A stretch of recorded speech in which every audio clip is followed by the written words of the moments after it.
काल भेंडीच्या भाजीसोबत मी दह्याची भाजी पण बनवली होती. म्हटलं तुम्हाला असं जी रेसिपी पण सांगावी. याच्यासाठी मी 1 पावशर दही घेतलेलं आहे, 250 ग्रॅम. व्यवस्थित असं फेटून घ्यायचं आहे. कढईमध्ये थोडंसं तेल ॲड करून घ्यायचं, थोडासा हिंग टाकून द्यायचा. एक मोठ्या आकाराचा कांदा मी उभ्या स्लाईसमध्ये कट करून घेतला होता. त्याला हाताने सुट्टा करून घ्यायचा आहे एकदम आणि कढईमध्ये ॲड करून घ्यायचा. 1-2 मिनटं फक्त त्याचा कलर चेंज होईपर्यंत परतून घ्यायचा आहे. एकदम सोनेरी पण करून नाही घ्यायचा.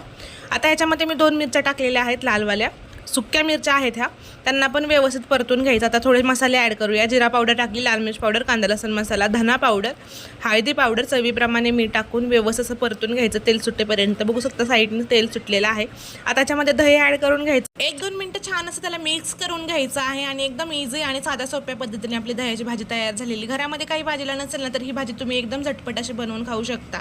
खूप छान झालेली. तुम्ही पण एकदा नक्की घरी ट्राय करून पहा आणि तुम्ही पण एक घास जाता जाता खाऊन जा. आणि हा व्हिडिओ आवडला असेल तर चॅनलला लाईक, शेअर आणि सबस्क्राईब करा. फॉरवर्ड